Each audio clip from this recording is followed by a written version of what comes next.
Hi, everybody. Claudia McMullen here, founder of Hugo Coffee Roasters and Hugo's Human.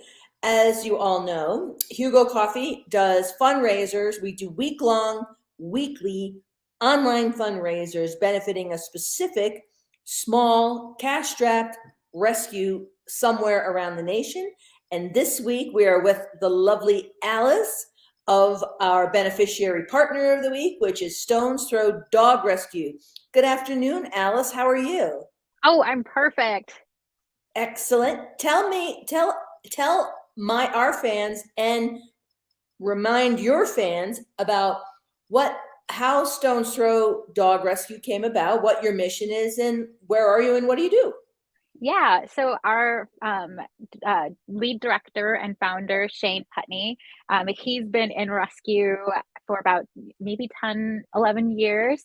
Mhm. He did try to take a break for a while, but of course, as a true rescue person, there is never a break. um, yeah, so back in 2020, in the midst of the pandemic, he decided that he, you know, just saw so many dogs that were not going to be given a chance, being Mhm. denied, rescue. So he Mhm. decided to start a stone's throw in the It's middle of the pandemic. awesome. So you're only like a year and a half old. Yeah, yeah, we're going. I think we're going into our third year because we started, yeah, 2020, um, back in June or July. I'm gonna say end Okay. of May, is Okay. when he officially started getting the paperwork and everything going. That's great. Now, so tell us about your mission. How do you rescue animals? Is it and do you adopt them out? It's not a sanctuary situation. They're being rescued to be rehomed. And are you foster based or do you have an adoption center or some combination? Yeah, so we are fully foster based. We also are volunteer based, so all of us are volunteers. Mhm. We, take on dogs from a variety of different, um, resources and just places. We work closely with like the local rescues that just need help with dogs that need out of the shelter environment and into a foster home in order Mhm. for them to thrive. We help wherever needed. So we take in, you know, owner surrenders, Mm. whatever we're given and whatever we have the ability to say yes to. Do you go to like shelters and pull animals as well, or do you rely more on rescues that need your help because they have too many, too much demand or animals that don't do well in the rescue environment? Yeah, so it is a little of both. We do get contacted personally by local animal enforcement. So the animal Mhm. control officers, we do have a connection with them. So if they do see a dog that they pull in that need help, they will let us. And then often, if we are going to take out one of those dogs from the shelter, we do see other dogs that we want to help out, and we ask our fosters if they have the ability to take it on. And if they do, then we're able to pull the dog from the local rescue, shelter and then put them into a foster home. That's great. That's great. Now, how big is your foster network? Oh gosh. So we have roughly about 20 um, active fosters. Mhm. So we are always in need of more fosters in the Connecticut area. So if there's anyone out there watching, we definitely need more. Without them, we definitely can't do the volume that we do a month. So we, Right. roughly do about 30 adoptions a month. And, without our fosters, we're not able to say yes to more. That's So it right. is Yeah. very important. Right. And it's also great that you are having that kind of an impact after only being at this for like 2 years. I mean, 30, 30. So do you think you adopt out like 30 animals a month or 30 animals a month are in the foster system? It's so about 30 get adopted out a month, I would say. Great. It's, definitely rough estimate since we are still new. We're new but mighty, small but mighty. Yes. And look, 30 a month is great. I Yeah, mean, that's yeah, like it's almost awesome. 400 a year. That's fantastic. Like that, like that's a good size. That's kind of what a good size rescue would do. That you're doing it and you're only 2 years into this is amazing. Yeah, yeah, and there's only about, 4 or 5 of us, like, on the adoption specialist team, so it's pretty Hmm. crazy. Wow, that's great. And now tell us, where are you in Connecticut? We are in about Central Connecticut, so, we because we are foster based, we just say Central Connecticut. Right, because the fosters could be in all kinds of places. They could even be in like Albany. Yeah, yeah, anywhere in Connecticut in general, but Hmm. we do try to do our, adoptions close to Central Connecticut since that's what we do have on our website, so that when our, potential adopters come to pick up the dog, the meet and greets are done in that, like, general area. Right, right. Do you have oh, I just had a brain fart. It went right out of my head, Alice. Oh my God. Honestly, I had a good question. It just went right out of my head. All right. Oh, I know. I wanted to know, are you breed specific at all or no?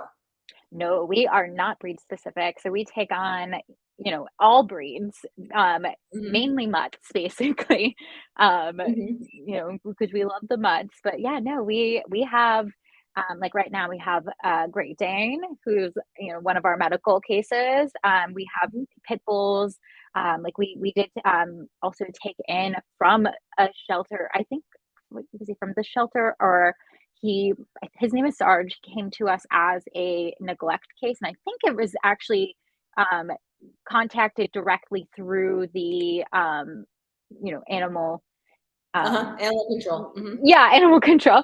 Hmm. Yeah, so I believe that's what happened with him. I am having a brain fart myself here, but he came to us like skin and bones. So we take on all breeds and all different shapes and sizes. Well, I think that's wonderful. Now, just to remind your fan base and my fan base, the way our fundraisers work is for a week.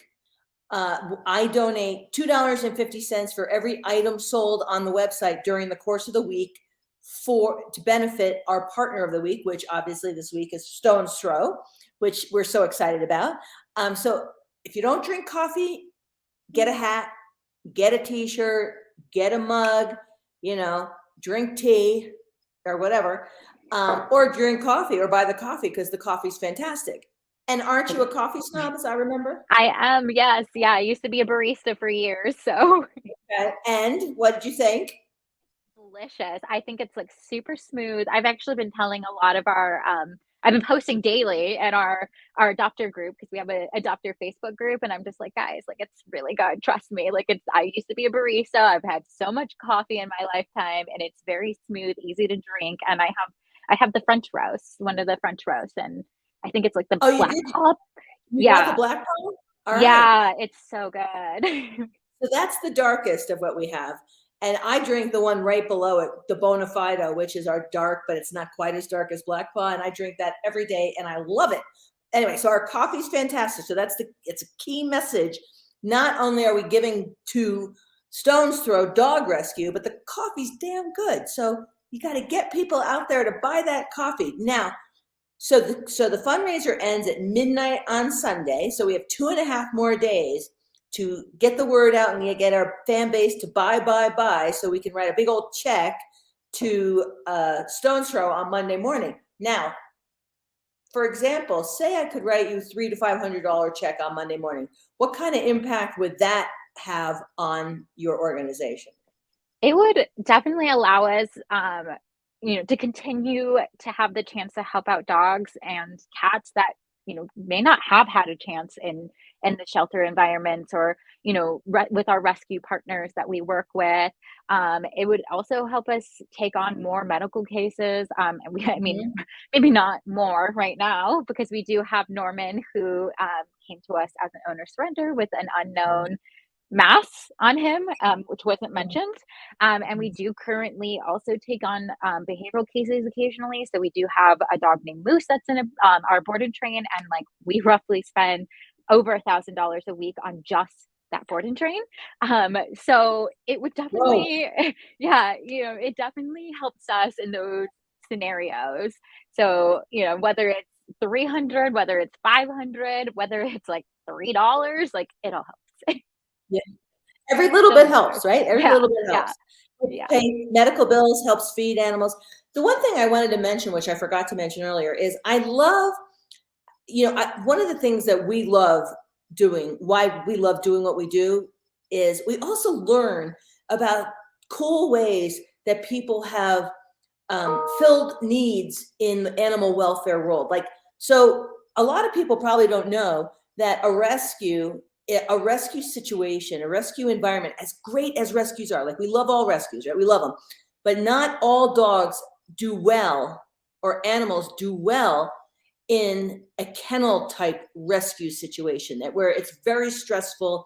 And I love that your organization fills a need when a rescue takes an animal in, realizes the animal's not doing well, and then you come in, you swoop in, and you get that dog out of that stressful situation and put him in a foster where he or she can thrive and become more like the dog they're meant to be.